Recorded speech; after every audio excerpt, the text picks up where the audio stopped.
Hey everyone, and welcome back to Courage Conversations. I'm your host, Ashley Easter, founder and executive director of Courage 365, and we have a great show planned for you tonight. We're going to be interviewing Melissa Smith, and she is a friend of mine, but also a colleague in the field who works around intuition.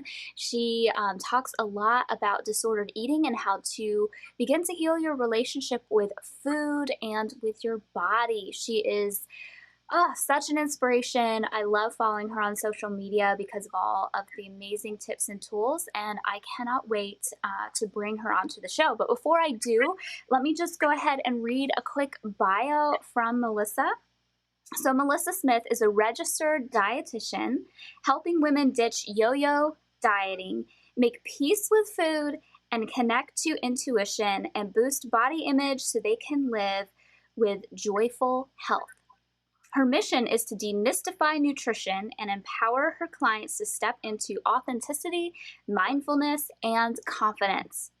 Her clients learn how to stop binging, stop restriction, build body trust, and heal their relationship with food and their body.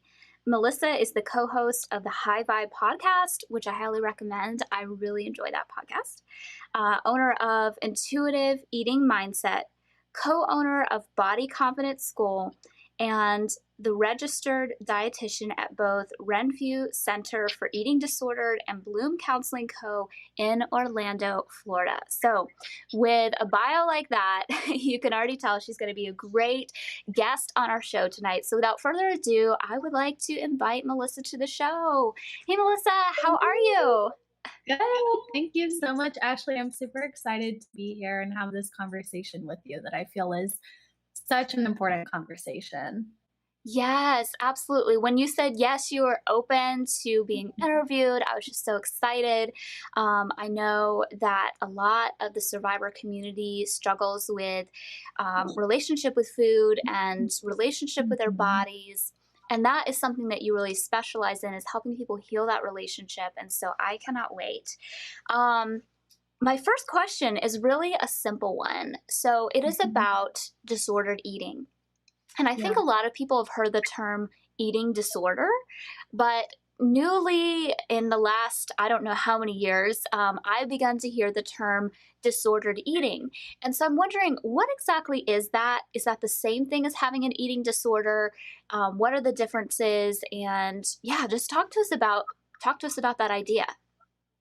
Yeah. So I would say the difference between an eating disorder and disordered eating, when you have an eating disorder, that is going to be diagnosed, it has to meet certain criteria that's in the DSM-5. But disordered eating is where we could see where someone might have more of that poor relationship with food.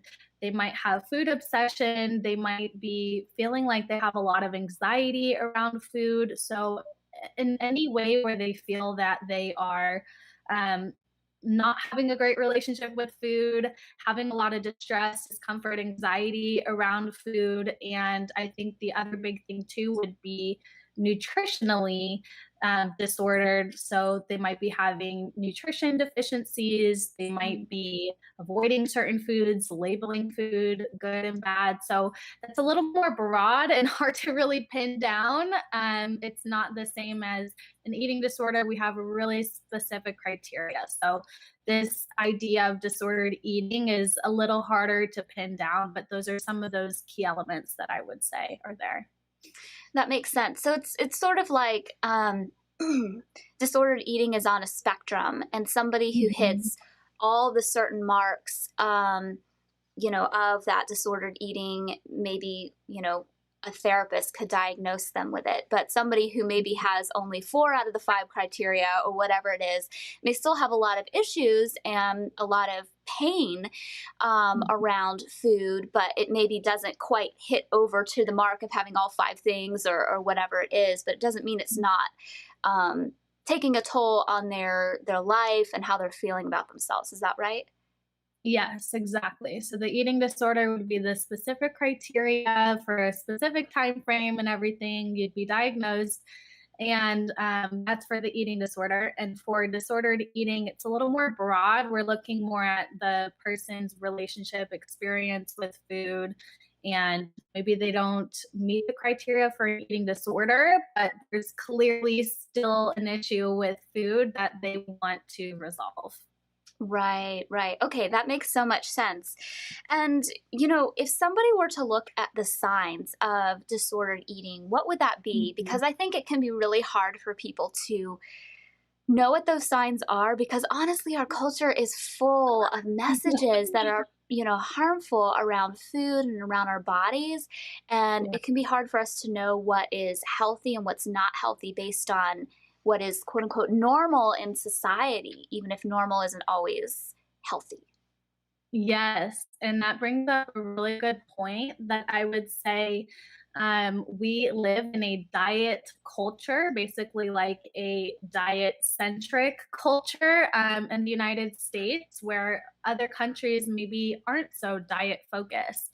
And diets in themselves can be really disordered. That's where we can see a lot of these issues with disordered eating. So, you're right. The fact that our culture and what might be the norm to societal standards, those are those key markers that I would point out that could be creating that disordered relationship with food. So I just want to define diet culture really quickly, which is basically a belief system of valuing weight, shape, and size over wellness and well being.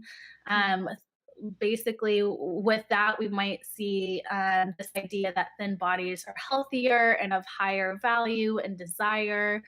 Diet culture really has that promotion of food labeling and calling food good versus bad, healthy versus unhealthy. And so those are some of those things that we see. And another thing, like some of the signs that we might see with disordered eating, is really a focus more on the numbers, on your weight, number, how much you're weighing versus healthy behaviors and this holistic picture. And, the actual healthy behaviors that are going into obtaining that weight. And when it comes to food, it's really being if if you're eliminating a lot of food groups, you don't have maybe a food allergy. There's not really a reason other than this belief or idea that that food is really bad. There's a lot of fear around food, a lot of calorie counting, weighing, measuring, and especially when that is going against your own biological cues. So your body cues for hunger, for satiety. What I would classify as disordered is your body is sending very obvious signals that it's hungry, it needs to eat, and you ignore that, right? Or the opposite, if you're feeling really full, uncomfortably full, that could be disorder. That's where we start to get into binge eating. So it could be restricting or binging, or just simply following a diet based more on food rules more than anything. So seeing a lot of food rules would be disordered. That makes sense. That makes sense. And one thing that you hit on when you were talking about this is elevating like thinner bodies and not just, Mhm. I think our community is familiar with the idea of, you know, some people being favored over others by society. Like we've talked about patriarchy, we've talked about racism, those types of things. But something that you hit on was how the assumption that thinner bodies are healthier bodies. And I think that's a Mhm. myth that I believed for a long time, even though at my thinnest points, I was the most unhealthy. So I wondered if you could just briefly talk about that misconception that a lot of people have and you know why that's not necessarily true that the thinner you are the healthier you are. Yeah, there's definitely a lot of information and research out there that we're seeing with any type of weight and obesity research. One that stands out, there was a really large study done in 2016 It's in the obesity journal as well. And this study was conducted, the sample size was over 400,000 Americans. And basically, what they saw was that there is a really large misclassification of what we're calling healthy versus unhealthy. So they took the sample and they saw that 25% of people who are in that BMI category of healthy or normal BMI, right, which is automatically labeled as healthy. 25% of people in that category, when they actually look and they measure their metabolic health, they had a lot of those markers for having poor metabolic health. And Mm. so, um, on the opposite end, when we're seeing the overweight and obese category, there's around 30% of people who are being classified as, unhealthy, told, you need to lose weight, but metabolically, they were actually healthy. And what Mm. this study shows and highlights is that this type of weight stigma and this type of weight centered focus can really create a lot of damage for both sides, because on the side of the people who are just being, maybe judged solely on their weight, and they might be overlooked, they might be told, oh, you're at a healthy weight, great, keep it up, right? And Right. um, they might even ignore their own maybe signs and symptoms of health that might be coming up. A lot of times there aren't signs and symptoms for certain chronic diseases that come up until it's too late, right? So we're seeing that a lot of those people that are in this quote unquote healthy category can be completely overlooked and just labeled and seen as healthy when they're not. And maybe they're not getting enough nutrition. Maybe they're Mm. malnourished. Maybe they have an eating disorder, and Right. that's not being addressed. And on the flip side, we can see people in the overweight and obese category that maybe have a great relationship with food, and maybe they are managing stress well, and they are metabolically healthy, and actually they are paying attention to those healthy behaviors, but they are pretty much being pushed into a corner and promoted, like the unhealthy behaviors, and a lot of the restrictive dieting is kind of being pushed onto them. Mm. Eat less, exercise. I think the main thing we hear all the time with diet culture is eat less and exercise more. It's like the two things that are supposed to be the Right. magic bullet for everyone, where that's not really taking into consideration the person listening to their body, their intuition, if they even have enough nutrition and rest and everything to exercise, so that they're not under more stress with their body and Mm. potentially being injured. So that's one big thing that I see with that. And I love how Christy Harrison, she is a amazing dietitian. She has an amazing podcast called Food Psych that I love promoting, because she dedicates her work to this as well. And she says diet culture worships thinness and equates it to health and moral virtue, which means you can spend your whole life thinking you're irreparably broken just because you don't look like the impossibly thin Mm. ideal. I think that kind of sums that up, of everything is about being this thin ideal Yeah. more than actually being healthy. Right, right. And hopefully, everybody tuning in has listened to our last episode with Linda K. Klein, where we talked about purity culture.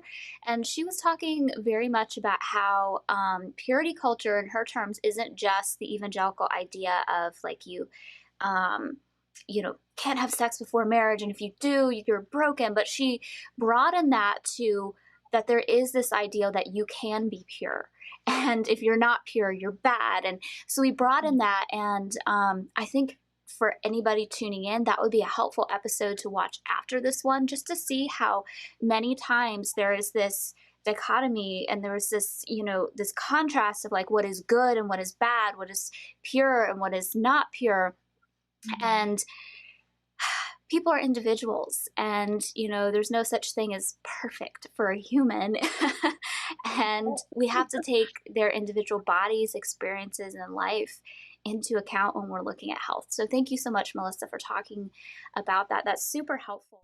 Hey, this is Ashley Easter, and I'm interrupting this interview to tell you something really exciting that Courage 365 is now offering for our community.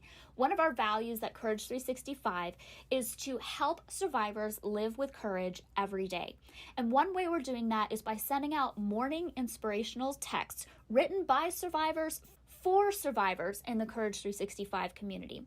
All you have to do is text the word courage to the number on the screen, and you'll be automatically added to the list. And I'm kind of wondering, I've talked to a lot of abuse survivors. That's our main audience here. And a lot of us have struggled with disordered eating, a negative relationship with food and with our bodies. And I'm kind of seeing that as a trend among abuse survivors. And so I'm wondering if you could talk to us why that might be a trend and, what really could be going on there.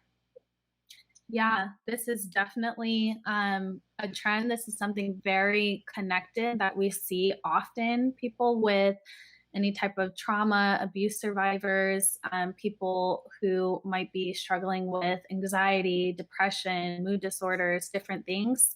A lot of them also have eating disorders. Mm, And a lot of this boils down to emotional intolerance avoidance.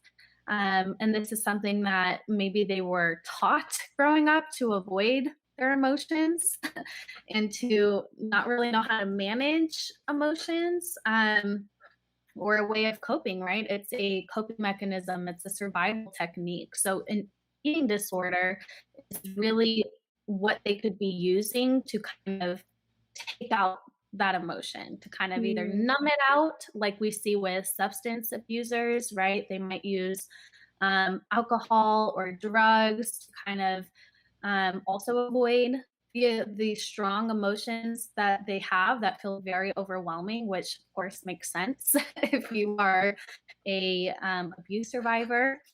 And with eating disorders, we see the same thing. So we can see that eating disorder patients are experientially avoidant. So that means they might avoid people, places, and situations that make them uncomfortable. mm, Uh, and when it comes to eating or their body and where we see disordered eating or eating disorders, it shows up differently for everyone, of course, right? So it might be like, I can't eat dessert, or I can't eat that because it has calories, or I won't, or they have food rules like I don't drink my calories, mm, right?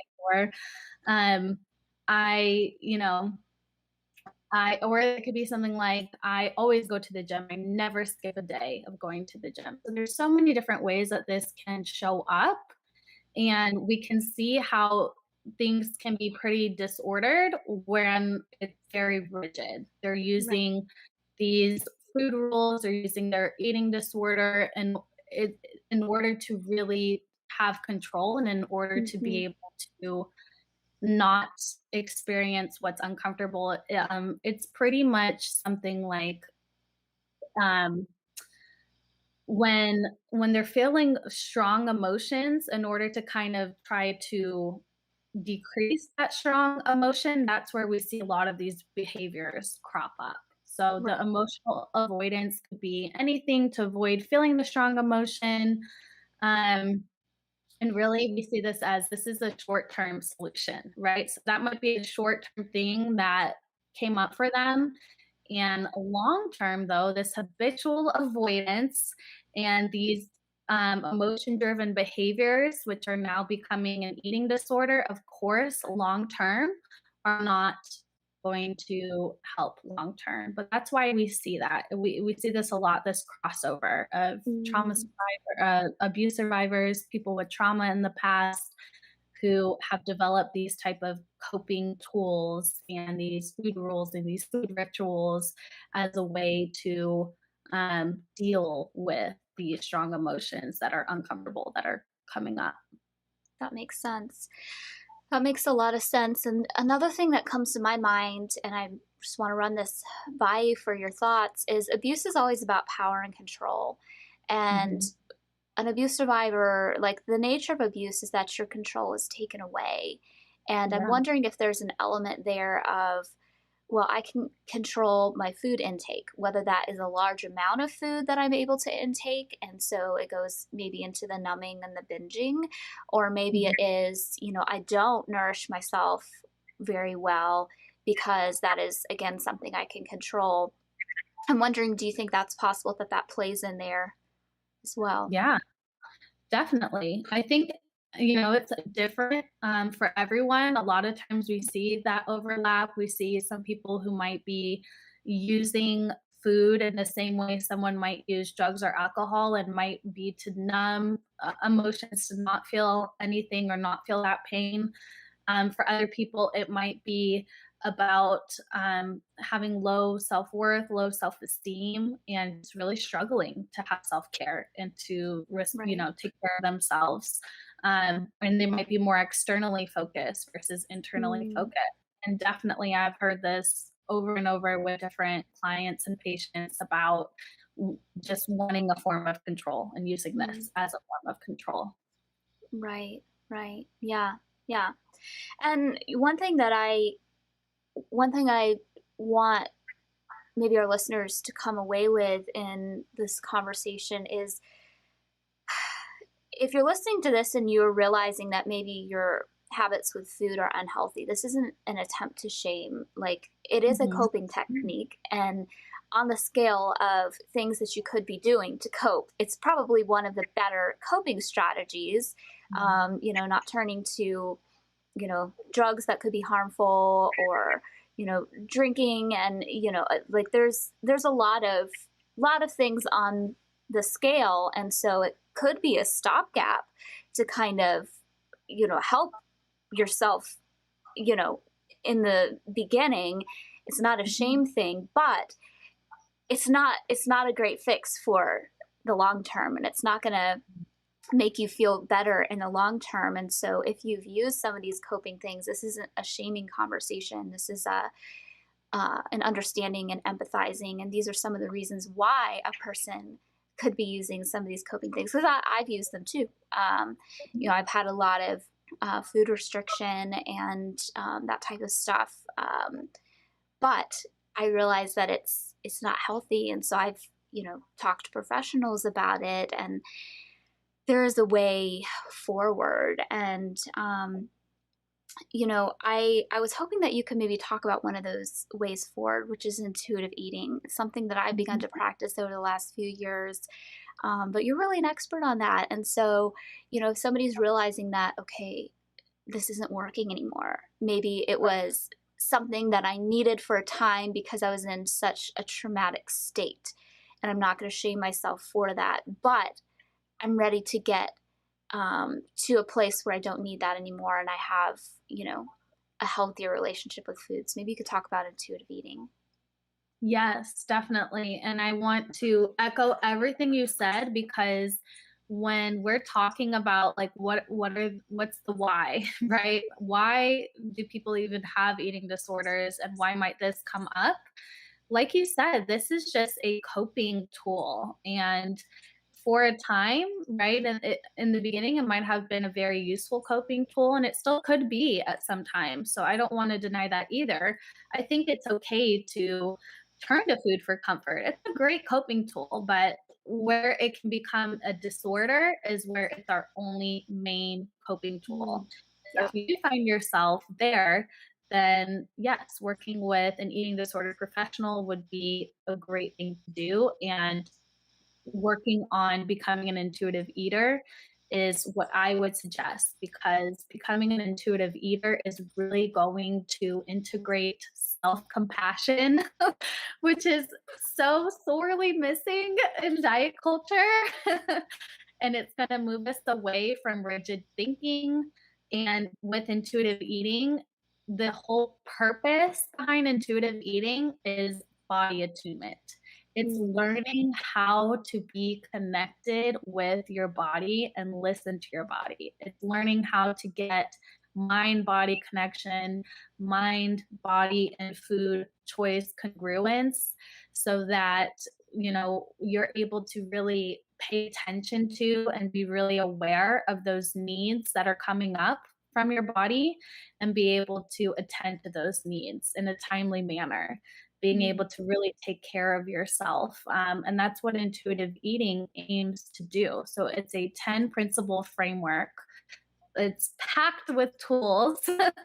It's really just a way of being able to have a relationship with food and with your body that is predicated on respecting your body, listening to your body, using, intuition and being able to rely on those internal cues that we have. Our body has hunger hormones and satiety hormones.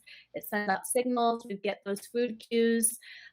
Just like we might have cues for having to go to the bathroom or when we're thirsty or all these different things. And it's being able to be in connection with that. But when we are on a diet or eating disorder or having food rules, or if we have an eating disorder, those cues are completely thrown off.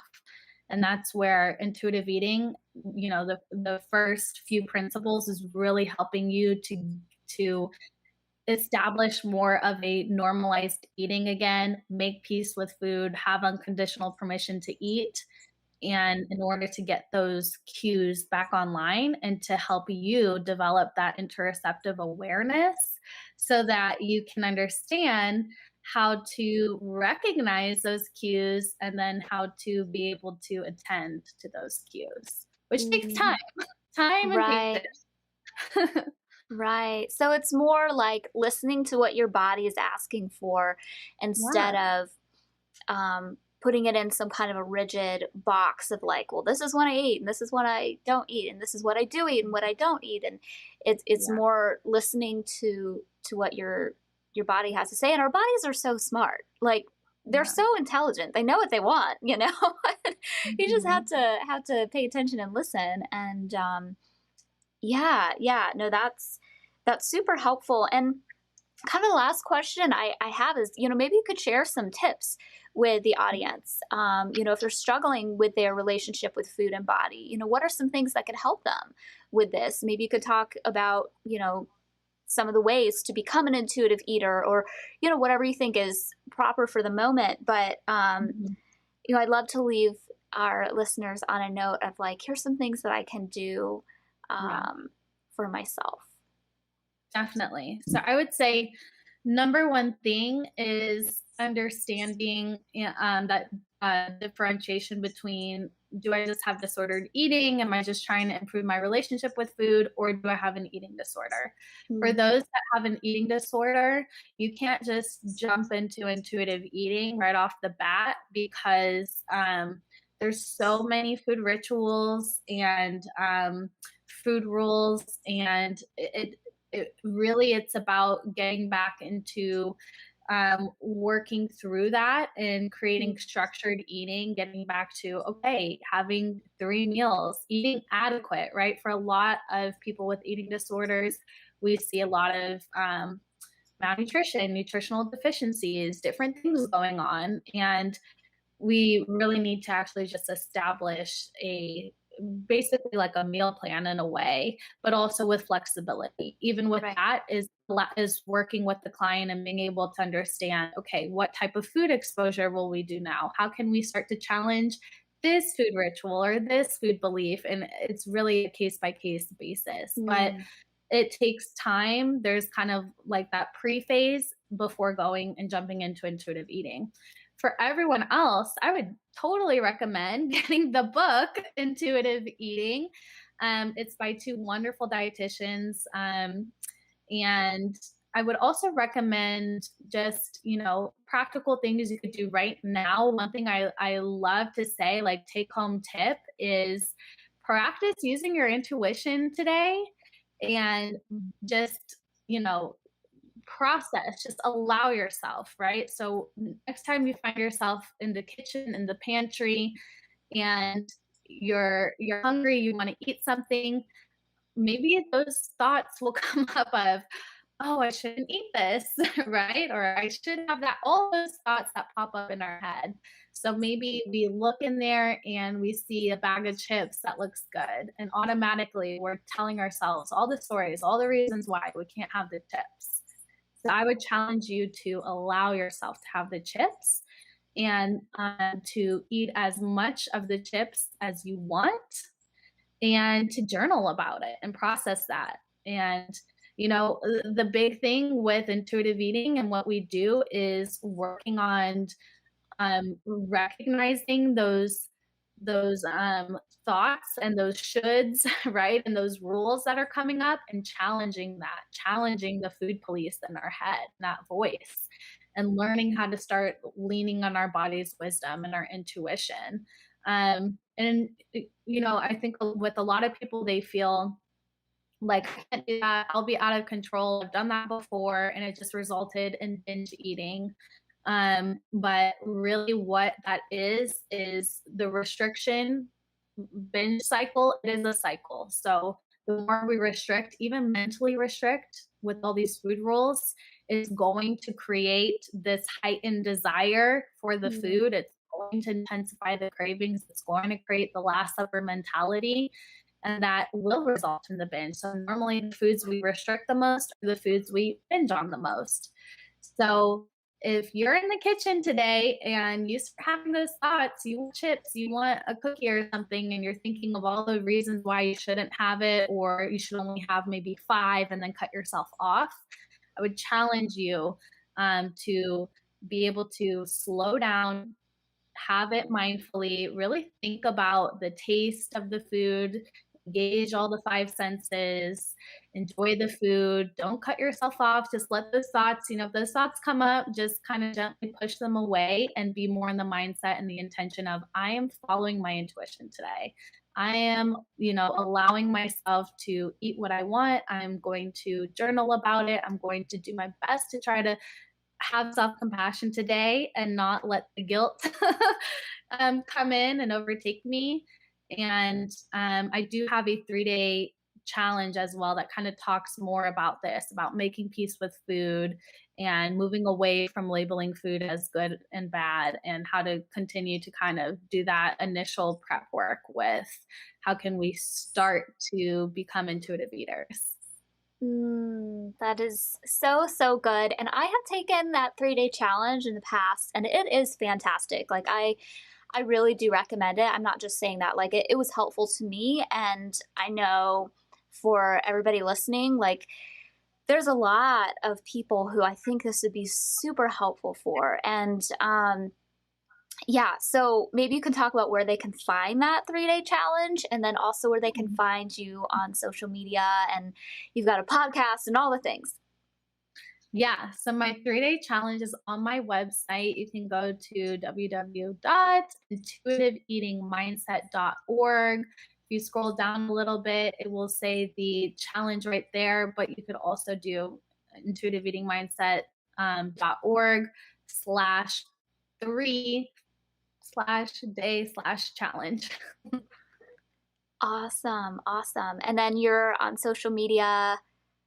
Yeah, my social media, I'm on Instagram. So you can find me at intuitive.eating.mindset on Instagram. And my podcast, which Ashley has been on my podcast. That was an It's a lovely amazing podcast. episode. That was so much fun. I absolutely Ah, love talking to you about intuition because it's empowering, right? So kind of think about, like, intuition is that superpower we all have, and it can be mm, applied in so many different ways. And that's why I love intuitive eating. It has intuition in that. It's the yeah. one thing as a dietitian I've seen as like, yes, this is how we can truly, be healthy. But my podcast is High Vibe Mindset, and same thing on Instagram. You can find me there. Please listen to the episode with Ashley too, because it's so good. Oh, thanks. Yeah, everybody definitely follow Melissa on social media, check out the podcast, and if you are at all interested in learning more about this, like, do that 3-day challenge. It's really helpful, a lot of good information, practical tips, and yeah, I just found it to be super, super good. Melissa, thank you so much for sharing your wisdom. This is super helpful, and I just really enjoyed having you here today. Thank you so much. And I do want to actually offer, if anyone DMs me on Instagram, I want to send you my self care bundle my self-love affirmations. So if you DM me and leave me your email address, I will make sure I get that over to you. That's perfect. Yes, yes, that sounds wonderful. Thank you for that gift. You're very, very generous, and we appreciate that. Aw. Well, hey, everybody, definitely follow Melissa on social media and then also pop on over to our social media. You can find us on Instagram, Twitter, Facebook, and YouTube, all the places there.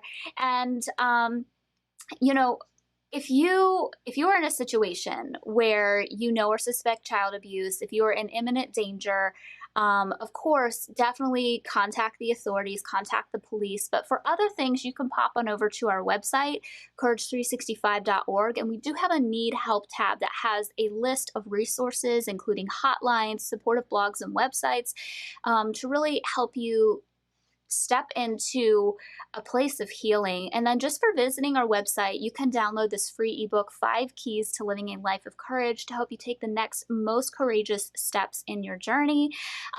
Cool things that we have going on that are pretty new for us is we now have a podcast where we take these episodes and you can either watch them, the back episodes, or the live episodes, and we stream them um, as videos on social media, YouTube, and on our website, or you can listen to them in podcast form. So maybe you missed some of the back episodes and you'd prefer to listen to them while you're in the car, working out, or working around the house, whatever it is. You can go and find our podcast wherever you get your podcasts. Just search Courage Conversations, Courage 365, and it should come up for you. And then we're doing something special as well. We are doing daily text messages for survivors. These are empowerment text messages created by survivors for survivors, and we've already been getting great feedback for the people who've signed up for our text message list. This is not a spam thing. We don't spam you with unnecessary things. We just send you morning text messages that have empowering content to really kind of give you that shot in the arm in the morning to help you live your most courageous life, because that's what we're passionate about here, is helping you take the next most courageous steps in your life. Well, everybody, thank you so much for tuning in, and live with courage.